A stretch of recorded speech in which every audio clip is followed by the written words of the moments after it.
Hi guys, Bob here, and in this video I'm going to be talking and just drawing and talking you through my 10 favourite moments in video game, like wow moments in video games.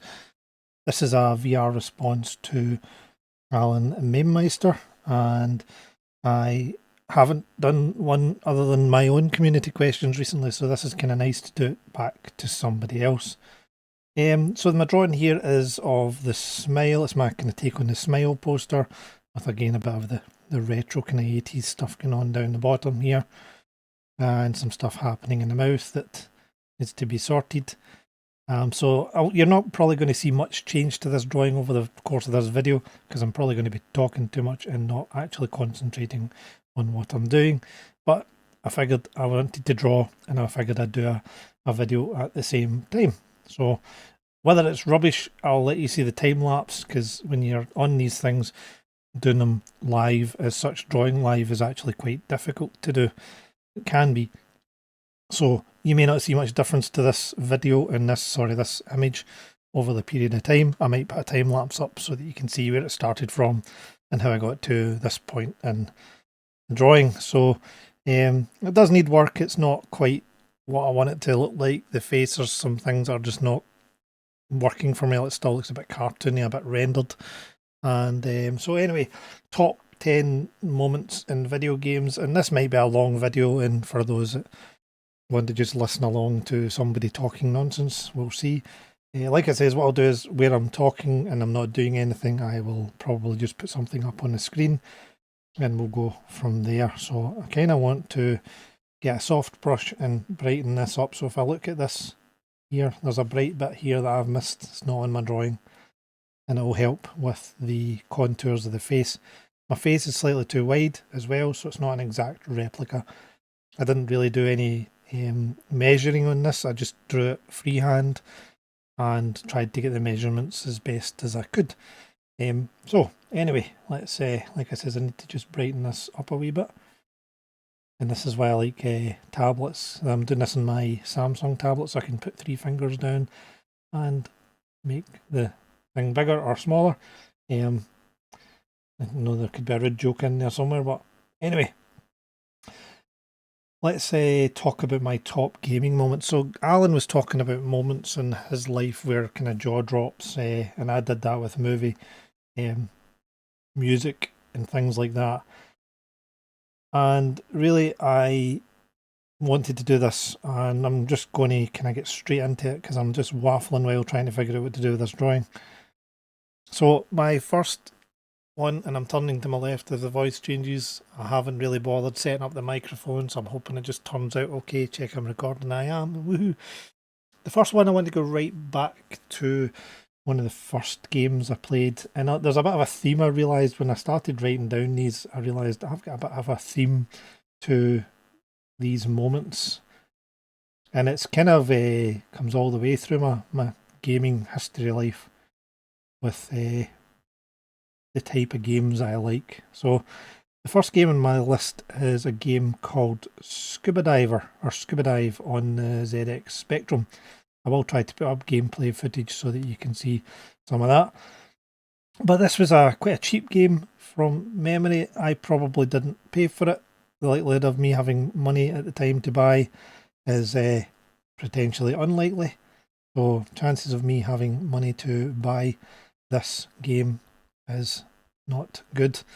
And Scuba Dive is a game and this is the theme a wee bit here, so hopefully I don't give away too much with my revelations. But the first kind of open world game. So the open world is the kind of theme that I'm thinking that might be my thing overall with games.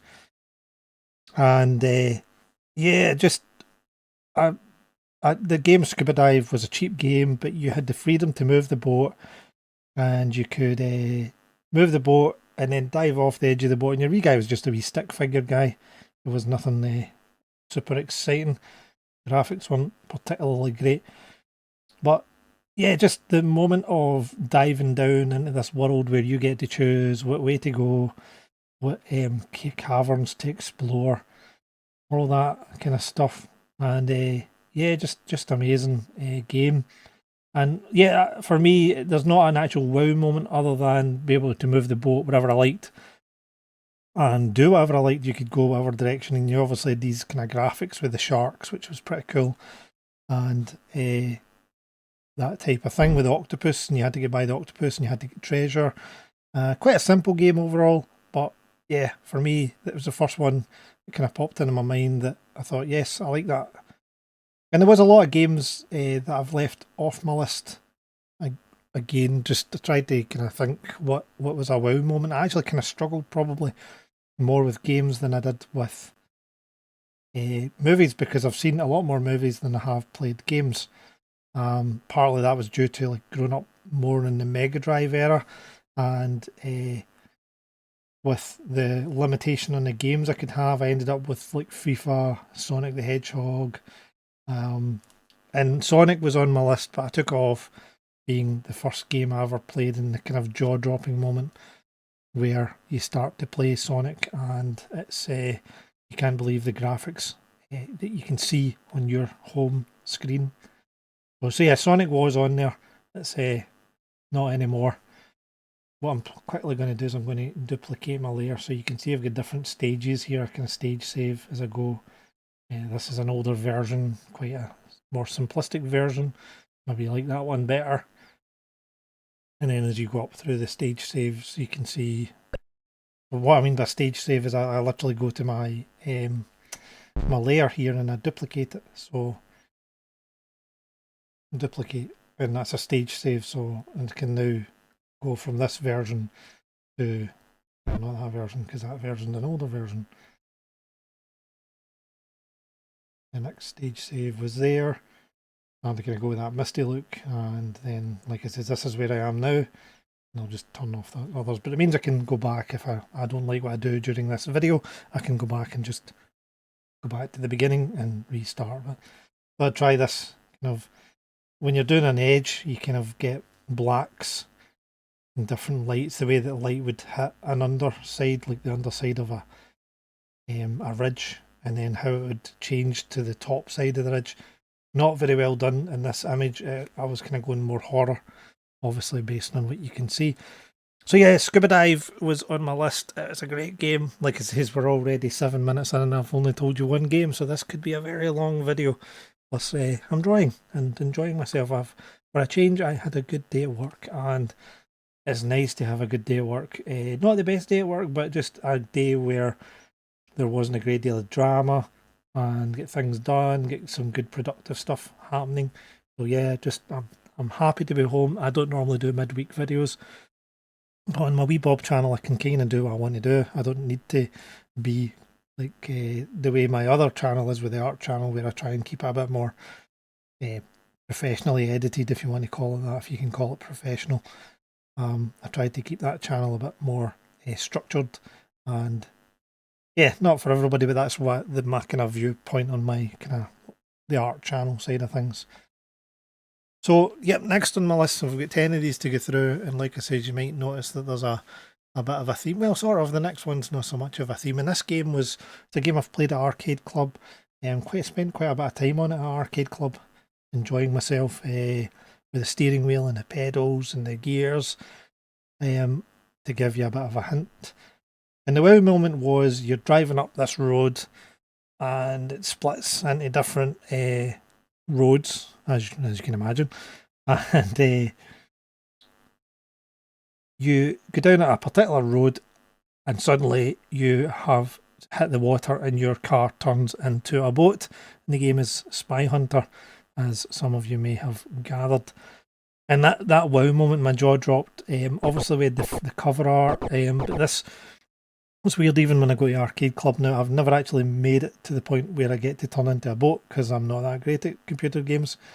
And yeah, so just that's kind of my goal every time I go down to Arcade Club. Can I get to the point where I turn my car into a boat? But in the Spectrum version, I definitely did change into a boat multiple times. And yeah, just really love Spy Hunter as a game. It's a great game. So yeah, that's my kind of wow moment, is changing into a car in Spy Hunter. And these are going to get progressively closer to modern day video games even. So, yeah. As I says, I don't know, this might be boring for you watching me draw, so if it is, I might put on something else. But I can't show you my face because then you would just see the top of my head, which would be a bit rubbish. And I'm just want to add some little details into this image. Sometimes you get a bit too hung up on the big details, you forget about all the little details, which aren't as required, but they do help finish off a piece. And especially if you look at some of the drawings I've done, there's issues with halo, which is an effect. Anyway, I'm not going to go into that. That's for the art channel.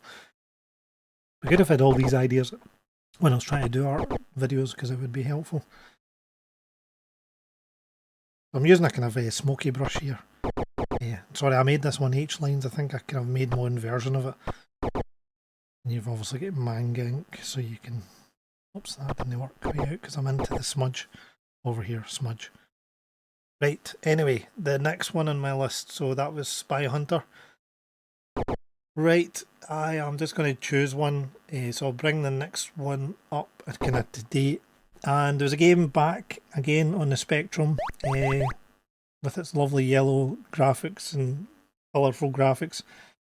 But again, it was the open world side of it. It felt open world. It felt kind of exciting, the things that you could do in this game.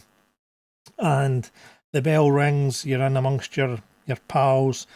You hear your little tappity feet tapping across the school hallway, and you dive up the stairs, avoiding the head teacher and the science teacher, and you get into the classroom, and you find that you can press the W key on your keyboard and start to write on the blackboard, and you can write anything you want. You can write bad words, you can write funny statements, and then the teacher at some point will come into the class, and if they're in the class, they'll give you lines. Don't write in the blackboard. The game is School Days, if you hadn't already guessed. And School Days is a fantastic, again, it's got that kind of open world feel to it. And yeah, I just love School Days. It's probably the game Bully. I think it's called Bully, or it was called Canny. It's like a Latin type name on the PlayStation 2. I did play that as well, and it was like getting an updated School Days, but by that point we had all these other fantastic abilities that we could do. So it maybe had lost a bit of its charm, but that wow moment, that bit where your jaw drops and you're like, I can write on a classroom board. I don't have to go to class. I can skip out of class, and I've got to see how long I can survive before the teachers try and come and get me back and give me lines. And yeah, it was just that open worldy type game. It was fantastic. I loved it. Never completed it. Very difficult. I loved School Days 2 as well. And it was going to make my list the point where you realise that there's another school. There's a girls' school and the boys' school, which for me again was quite a kind of, whoa, there's another school and I can go on a bike and there's a janitor who's going to chase me away and all that kind of cool stuff. So yeah, that's School Days was my number 3 pick. Next on my list, I am going to go for probably one of my earliest memories of polygon games, and it took me for this video and for the list I made. I did spend a heck of a lot of time actually trying to come up with what I was going to talk about, what games I'm going to choose for this video. And this game was a game that when I lived where I lived near the harbour.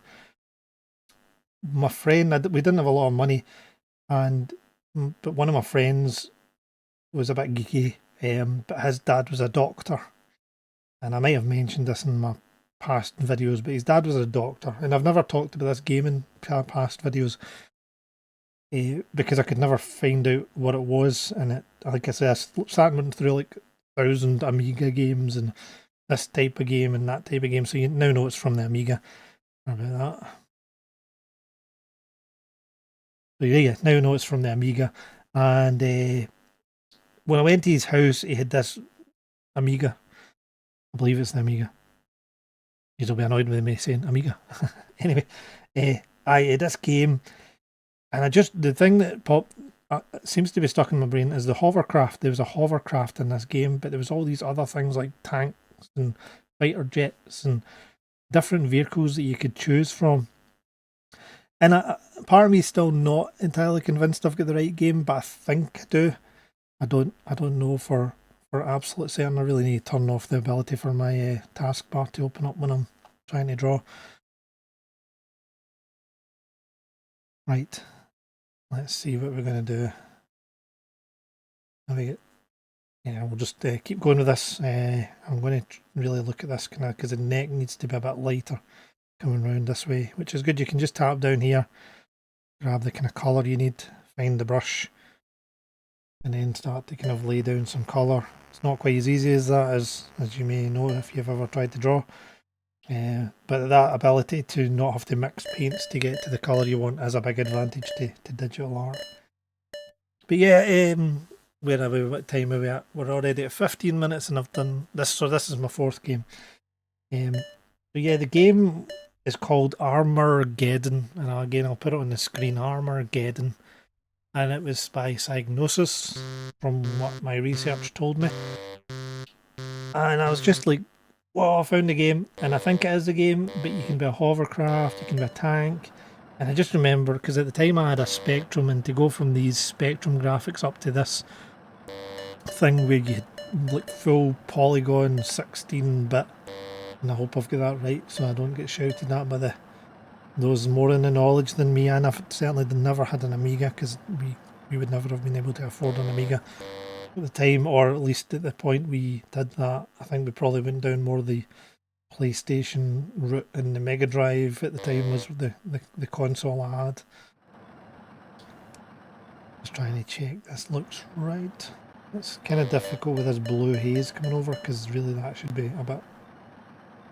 We'll just try our best. Here we go. But yeah, this game Armageddon, you come out through this kind of hatch in the ground. Again, I'll insert some pictures or some footage if I can find some. I did find some the other day when I was looking, so I should be able to find something to put up.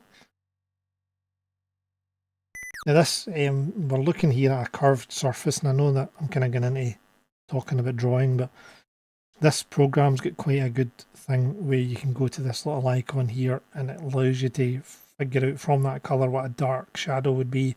You can see how there's some blues and some purples in there, but then I can use it over here. So if I was looking at her having a light kind of hitting that side, I can get that from this.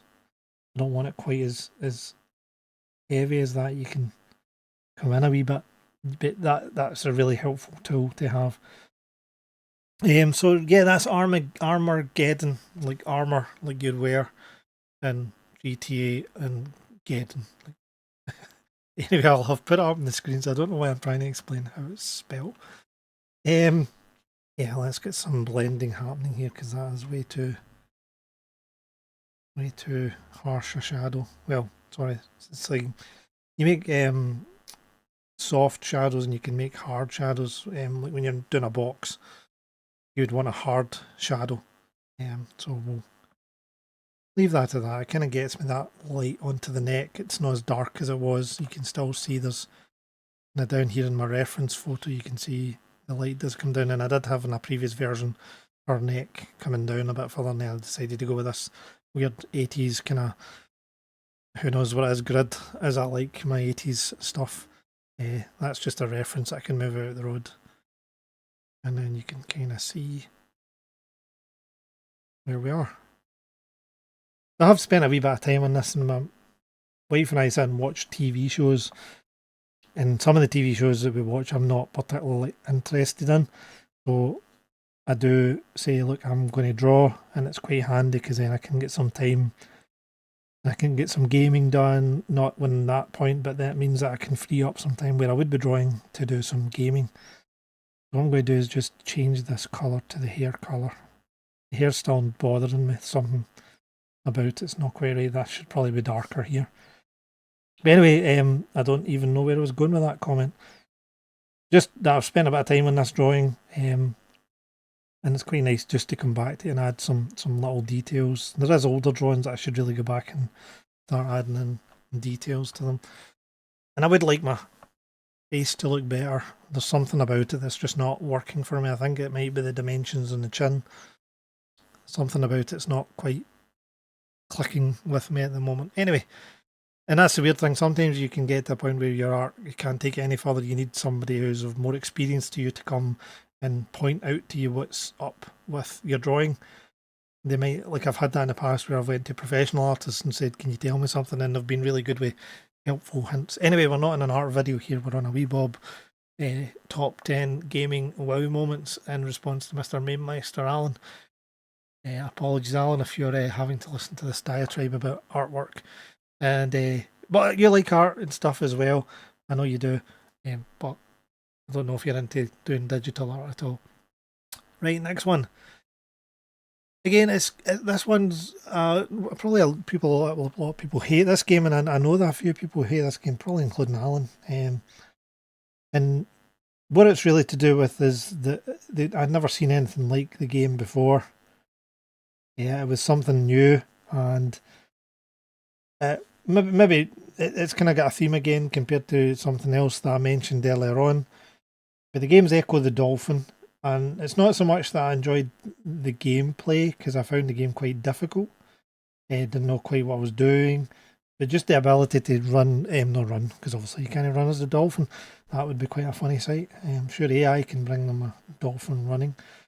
Anyway, I shouldn't mention that because that might get some people upset. But yeah, Echo the Dolphin, being able to just jump out the water, spin in the air, flop my wee tail, dive along, explore these caves, see these big monsters, like the big whale that you meet in various other characters, being able to do echolocation, get your map up. That's how you get your map to appear. Just I just love the tune. The tunes get such nostalgia for me. I think it is more of a nostalgic trip because we'd seen the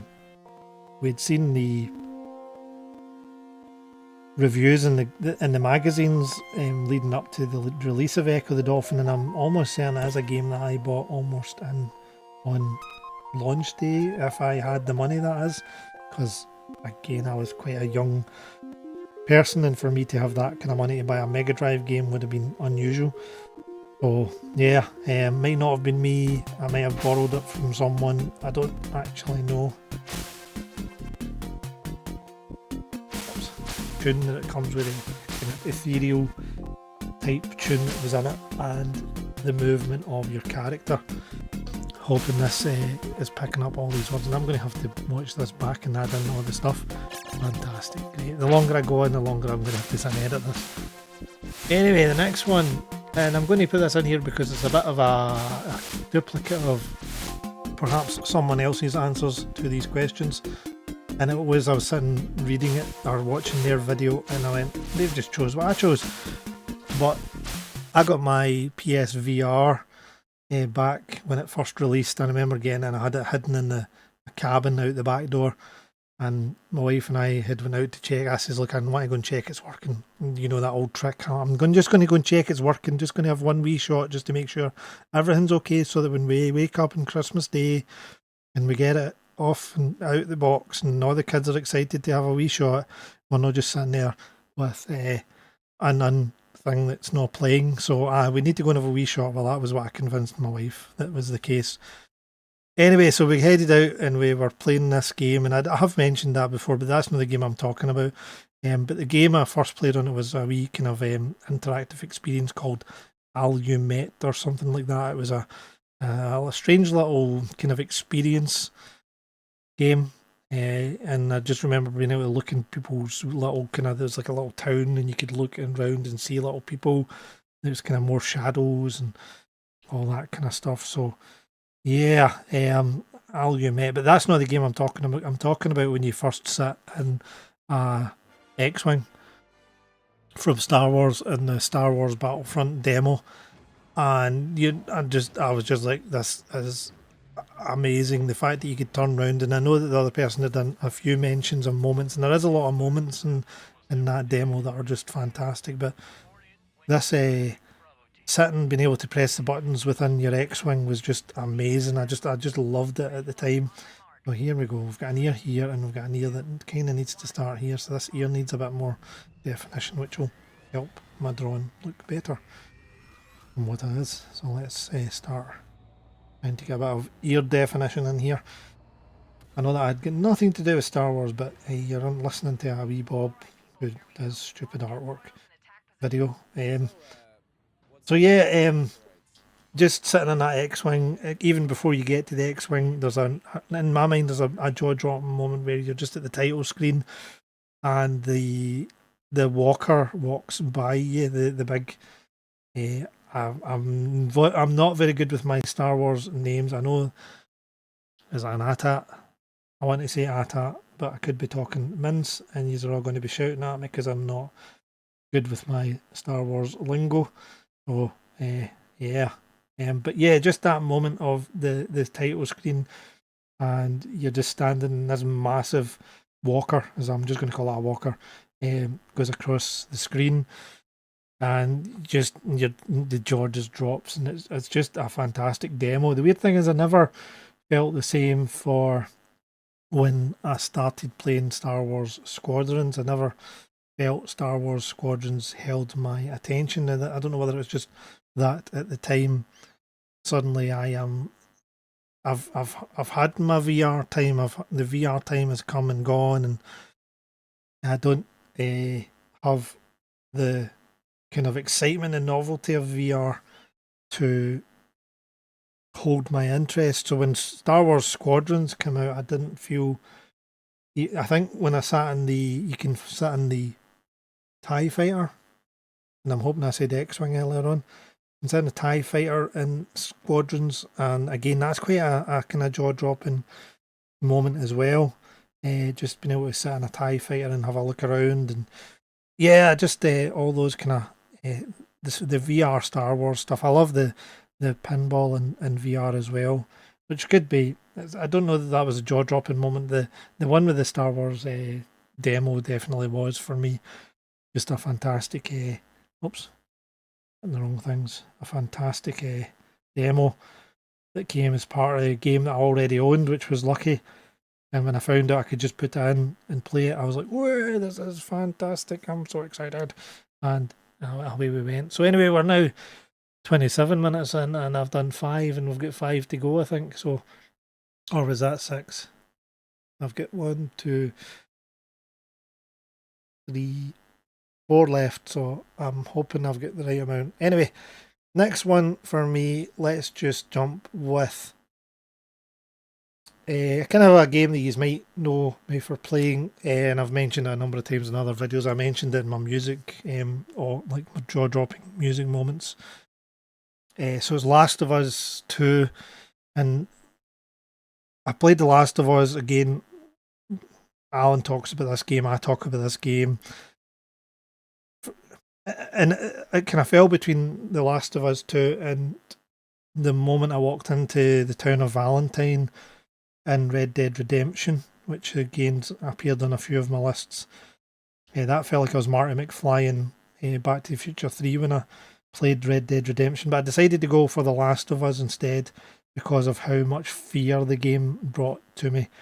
And maybe this one probably should be in a video about fear and horror in games, but I think it was the kind of graphics really made my jaw drop. The moment I seen it was just the atmosphere that the game brought. You're playing Abby, and I'm not spoilers here, so don't worry too much. No major spoilers anyway. It's a scene that's in, I think, part 2, maybe part 2, maybe part 1 of the new season that's just come out.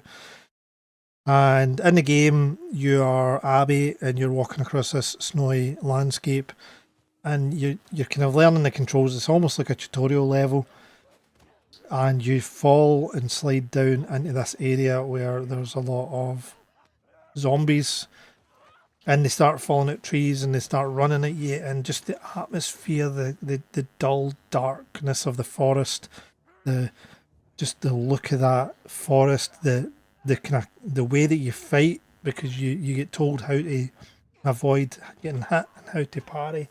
Feels like a real fight against this zombie, and you're just yeah. So for me, I think it was it's that way that I think a lot of people say there's something between amazement and horror, or is it something like that? There's a fine line between kind of the two.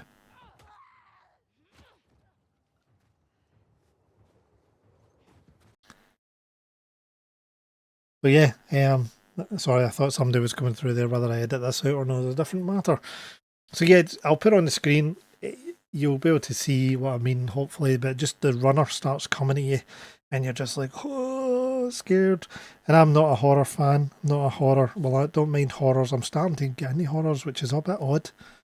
Don't quite know why. I've never been into horror for many, many years. I've never been into horror, and only recently I've started to really kind of enjoy a bit of horror. My wife and my kids love horror. We are usually have to watch it at some point every year, the newer version, because that's the ones that my kids are familiar with. So yeah, just started to really kind of get into a bit of horror. Maybe it's because the kids are older and I don't have to worry about them standing at the edge of the bed, looking like the girl from The Ring, which did happen a number of times when they were younger, and they'd had a nightmare, and then I had a nightmare because they were standing there with their stupid hair in front of their face or whatever, looking at you with their wee ghostly bodies, and frightening the crap out of you. And then you would scream, and then they would burst into tears, and then you would feel guilty because you'd shouted at them for giving you a fright, and then aye, and so on and so forth. So yeah, that's The Last of Us 2. So now we're on to last 3, I think, and I'm going to put this one next because it's I don't know if it's jaw dropping. I'm trying to think if it's jaw dropping is the right word. Game on the Mega Drive and the Super Nintendo called NBA Jam, and again I was quite bit more into sports as a youngster. Played a lot of kind of football when I was allowed to play, and I did like a bit of basketball games or any kind of sports games on computers. Played a lot of FIFA as a kid. Did a lot of wrestling games when I was a kid. So this game NBA Jam, where it wasn't really real basketball. It was almost arcade basketball, and if you've played the game, you'll know. But just the ability to do this power up where you're on fire, and then you do this massive kind of somersault through the air, slamming the ball into the net because you're on fire, and like the glass smashes at the back. Just all these moves. It was more than moves. Again, another game that popped into my brain and I was thinking about adding was the fatalities. When you discovered that you could do fatalities in Mortal Kombat, was quite an exciting time, and then you'd be trying to like pull them off with the key presses on your games. But NBA Jam, just even today I still play it. It's still just a fantastic game that I really, really enjoy.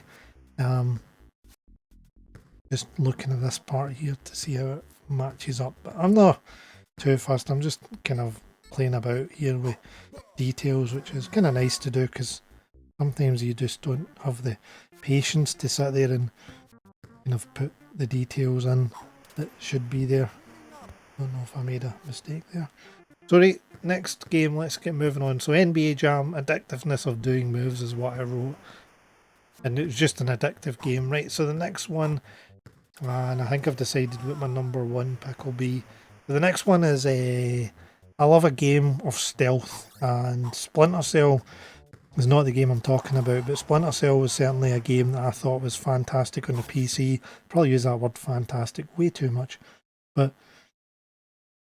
this game was all about stealth, and I did play the earlier versions, and it is still going today.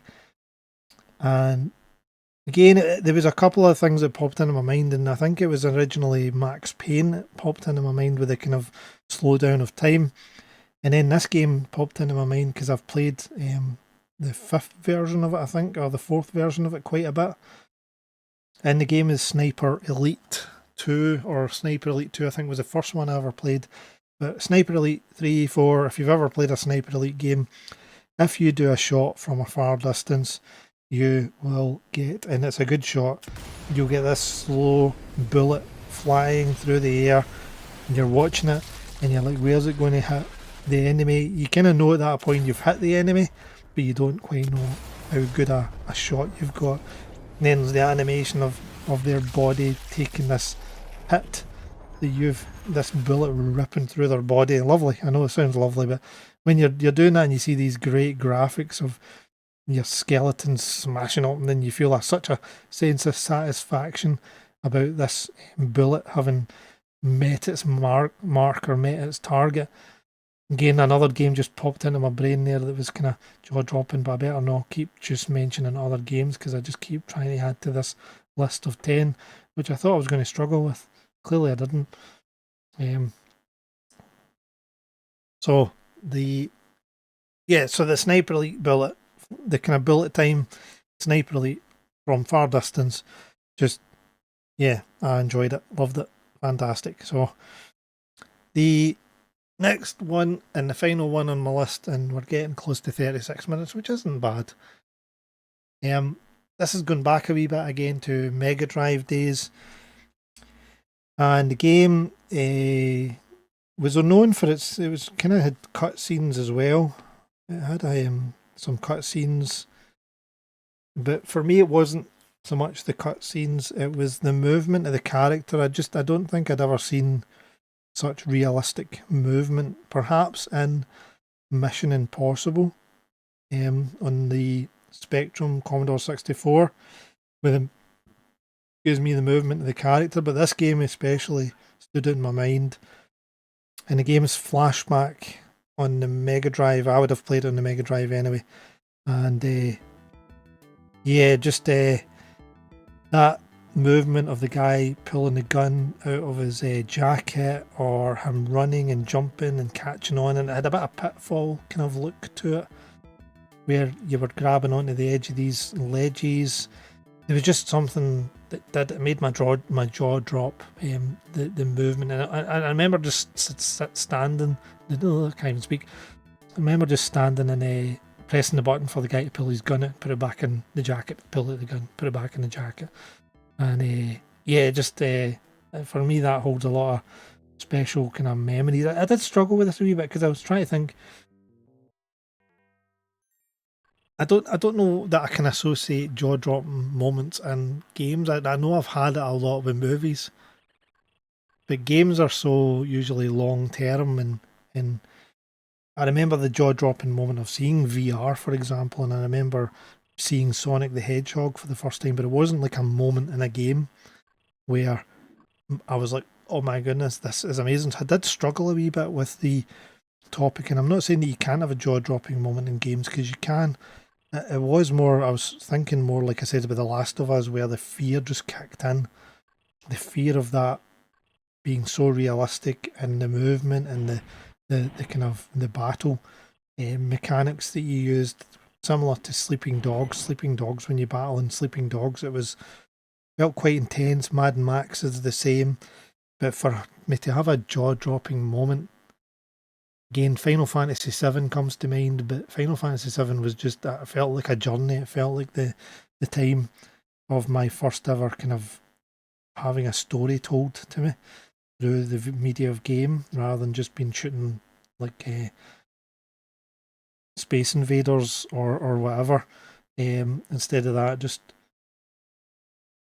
that's my list. So just in case you forgot, because it's been 38 minutes according to my clock, we've got Scuba Diver, Spy Hunter Returning to the Boat, VR, Star Wars, Armageddon, Echo the Dolphin, School Days, Flashback, Last of Us 2, NBA Jam. I think that's them all.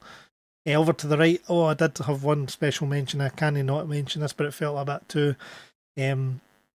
repetitive on my channel, but I'm going to mention it again in these. The problem is when you do these lists, you then kind of come up with the next list. The T-Rex in Tomb Raider, that moment where you walk it, I've had about 40 here. That was a jaw-dropping moment, I would say, of all of them. And I didn't want to mention because I've mentioned it and I've included it previously. And I know I'm not drawing here, I'm just talking. But the T-Rex in Tomb Raider, I would class as being that moment where you go, oh my goodness, that was unexpected. The other honourable mention, and again it's been on my list before, is the Streets of Rage intro and the music. The music in the Streets of Rage intro is that could have made my music for games list, as could about 1,000 other things have made that list. But you can see why these lists are quite difficult to do, whether it be me making it difficult for you with a movie list or not. So that's me coming to the end. I'm sort of coming to the end. I might just blab on for a wee bit just about life, and then I might cut it short. So I'll say goodbye for wee Bob the now, and then I'll carry on and keep talking, and then see whether I want to upload the full thing. So if I have, you're hearing this extra bit, and it's just more about kind of doing a waffle. I've been doing a lot of. I've had a bit of a couple of weeks. So it's a bit work's been difficult. For reasons I can't go into. Not to do with, I know Alan's having his own kind of stuff going on in life, and mine's isn't so much to do with, what do you call it? It's not so much to do with losing my job or anything like that. It's to do with an event, if you want to call it that. That was um, just an event that shouldn't have happened, and it, I was not directly involved in it, but I was part of a response, if you want to call it that. And I'm an electrical engineer. No one was hurt, so we'll start with that. No one was hurt. It was just the potential was there, and the adrenaline was flowing that day. The adrenaline for me was massively flowing that day as things unfolded. And I'm going through some stuff just now where you review events afterwards if you're in this kind of job where you do safety. I know Alan's in kind of safety job, so you'll know that you review events and things like that after the fact. And I'm still going through that.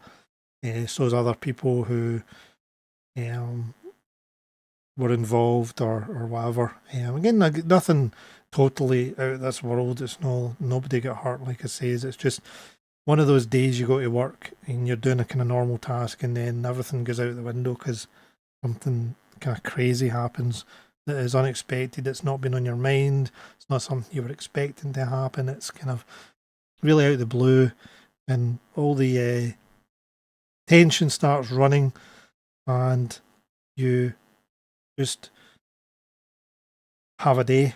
And this year so far, and I've not had for me compared to some other people who have things going on, and it's that way that you know things are going to happen in your own position.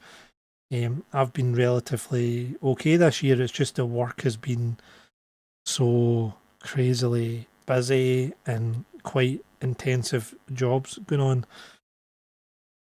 So to do, I was doing a lot of weekend work as well, which was not something I don't mind it because I get extra money, but I like my weekends. So it's nice. Like today I'm home. My wife is needing to study for exams, so she said, "Oh, look, I need to study." And I was like, "Well, I'll go draw." And then I thought, "Well, I've never done a midweek video. I've never got to like midweek and thought, right, let's do a video." But I knew I needed to do Alan's response video, so I figured just sit here, do that, and take it from there, and you can sit here and watch me doodle. So yeah, it's just been a pretty intense year so far, and I was lucky I had last week off. I was just doing DIY jobs around the house. I would have done more videos, but my plan that last week was that certain jobs in the house needed done that were needing done. They were constructiony type stuff, from the pointing in the house where your kind of mortars coming away from bricks to just like putting in the whirligig, which wasn't really construction, but emptying the eaves of the house because we've got a kind of a bungalow, if you want to call it that. So yeah, just last week was good to just do that stuff and just take my mind away from the work kind of events that was the week before. So aye, it's been nice to just have a day. I had a good day the day. In all honesty, I had a day that it could have went either way, and so far anyway, touch wood, if that's the way that you say it. Today has been a good day, and long may that continue today. And to tomorrow, I guess it's a bit weird when you say it like that, because the way that we segment our lives and we talk about days, and then you're like, oh, today was a bad day, today was a good day. And I know other people have got their own things that they're dealing with, whether it be health issues in the family, and there's people I know that are just going through really tough times. And it's weird because whenever I think somebody, like, there's people talk about, they don't, quite often on YouTube, you're kind of seeing almost an Instagram life with some people, and certainly with me, I certainly filter and YouTube away from personal stuff. Like, I don't know that I would talk about that on my YouTube, because it's not. I wouldn't. But I know that. Well, I guess what I'm trying to say is people. Um, Everybody has their own crosses to bear, and it's weird because I'm trying to think how to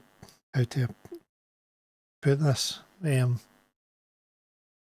stuff I've got happening in my life feels like a big deal, and to others it doesn't matter. And then other people have got things going on with living arrangements or health issues, like I say, or family members. And I'm not talking about specific people, because there is specific people I know, but nobody in particular, because there's that many people I know with so many different things going on in their lives, whether it be new babies that have come along and their life's been made to go upside down, or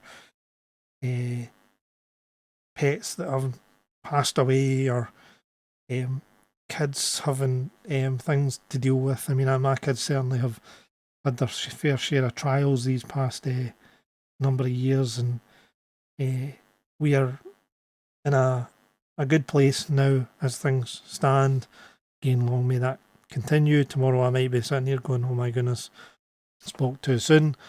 But I think the point I was trying to make is it's kind of funny when you do YouTube, because some people on YouTube will give you an insight into their life, and I like that. That's why I like watching different types of videos. I mean, I've watched Alan's Friday Waffles for years and years and years. Novabug, I've watched him for years. Lawn Boys Post, and I'm not going to go in and name names. And there's other videos I watch where people are revealing parts of their soul, and it's lovely to hear. And it does make you realise that everybody has their own troubles, their own life, and there's other people who are a lot more quiet about it, and they can keep doing their videos, and you don't really know that anything's wrong, and then they might say to you, they might say, I'm actually not doing so good, and I wasn't going through a good time, wasn't going through a particularly great time at that point when I did that video, or when I was 6 months ago or whatever, and you're like, really? I didn't, that never, I had no idea. And it makes you, it's like I'm saying, I don't talk so much about these kind of things on YouTube. I like when people do. And the weird thing is when people don't, you kind of think, well, that's their own kind of personal business. It's none of my business. I've got my own crosses to bear. Anyway, but at the same time, when there is somebody, you know, that doesn't tell you how they're feeling, or doesn't, and somebody you've maybe followed or been with or watched for a long, long time, they don't, you've been unaware of their, and I know I'm rambling on here, and apologies for that, but you've been unaware of their own struggles because they're more private, and they don't feel it's their place to put certain things out on, whether it be any media, whether it be, I mean, I don't put my personal stuff really into Discord or anything like that. I do occasionally, but not much. And some people just don't at all, and some people do. I'm not saying that there's anything wrong with any of those positions to hold, but it's just weird that it affects everybody differently. And I thought just going on here, and I know I'm now up to 50 minutes on this video that was meant to be my top 10 gaming moments. And now we're talking serious stuff. And I thought, well, I'm enjoying drawing and I'm getting on well with this hair a wee bit better. It's a bit strawy, but it's better than it was. So, and my ears are looking a wee bit better. It's looking a bit more balanced. So maybe you don't think so, but you can tell me in the comments. But yeah, like YouTube, and I'll probably put on some time lapses of drawing or something if you're bored of watching me just diddle here. But I kind of, the point I'm trying to make isn't really coming out. The point I'm trying to make is I do love watching people's lives. I don't want them to be struggling, but it's nice to know that other people struggle. When I watch the live streams, whether it be Del Boy and Ian Hill, the Ramblings, and they're talking about some of the stuff that's going on in their lives, and you're just like, oh man, I'm sorry that's happening to you. I'm kind of glad to know, because I mean, you can just put a wee message on, or in the comments say, hope you're doing all the best. And I don't interact really really personally with a lot of people other than through YouTube comments, and that's kind of on purpose. I like YouTube because of the distance that I can put. I'm an introvert, so I don't have people, friends as such. I don't really have friends that come around on a regular basis. I don't really have friends, if you want to put it that way. And it's not that people are not friendly to me. I just lost a lot of friends growing up, moving away. It's just what happens in life. And I think a lot of people are in a kind of similar position where you've got childhood friends and they move on. And I've lost my point again, but yeah, I'm trying to get, and you've probably heard it and you know what I'm trying to say, literally. But the other people's videos that I love that don't really share those feelings, I feel bad when I don't know that that's the case, because I wish I could have reached out and said to them, look, are you doing all right? Is there anything I can do? So, yeah, I was just trying to kind of put a purpose that today was a good day for me, having had not great days, and I don't talk about it, so it's for me to kind of put out on YouTube that things weren't going great, with certain things, aspects of life, for me, and I must have said damn about 4 billion times. Anyway, and there we go again. I did spend last week doing, and I'm going to wrap this up probably at the hour mark. So if you've watched this long, thank you very much. And if you haven't, I don't blame you. The last week I spent a lot of time setting up my old retro systems. I got my Spectrum next, and I know Alan hates the word retro, so tough luck, I'm using it. But yeah, just I set up my Spectrum next for the first time, and I know I've been getting encouraged by Mr. Flandau, and I don't think he watches my videos, but that's okay. He was encouraging us to get the Mister, sell one of those Spectrum Nexts and get a Mister, and I should probably do that, but it was nice just to get the Spectrum Next up. I had a few games logged onto their database where you can download some stuff, and I played a couple of games. I'm kind of Manic Miner. I remember, I loaded up Head Coach, which is a game I haven't played in a long time. Played it for like 2 minutes and then realised that I don't want to do this. And I played a few other kind of games. Booted up my Mega Drive, booted up my Super Nintendo. Not all at the same time, just at different times over the weekend. I've got my CRT set up with a DVD player on it. I might put in some pictures if I can be bothered. Otherwise, I might save that for another video, my retro setup, even though the room's pretty messy at the moment. But having cleared out the eaves, I've got more space, which is good for the moment anyway. And yeah, so I just wanted to mention I do have my retro systems set up, and it has been good. Having a wee DVD in the background has been kind of nostalgic as well, especially in the old CRT. Quite unfortunately, my daughter was wanting to play Resident Evil Code Veronica, and I've got it, but it's like freezing. Oops, it's freezing on the kind of intro screen at the flags. It doesn't seem to want to get by that. So yeah, I don't know what's going on there. But I just wanted to mention that. I think I'm going to wrap this up here. I've waffled along long enough, and like I says, I'm probably going to listen to this back, which is another hour of me listening to my voice and then trying to find footage to put in, and so on and so forth. So I hope everybody's doing well. I'm going to give a shout out to some specific people. Dale, hope you're all right and your mum's all right. David, you know who you are. I hope life's good. Um, Alan Mamemeister, hope you're doing well. Kev down the rabbit hole. Dave Lawn Boys, but I don't think you watch my channel. F Landau, Dave's Gaming, hope you're doing well, mate. Ian Hill the Ramblings, Swifto. Trying to think of anybody else that I can think of that I watch. Novabug, he was great. Hey, anyway, I'm leaving it there. Cheers, guys. Wee Bob's out.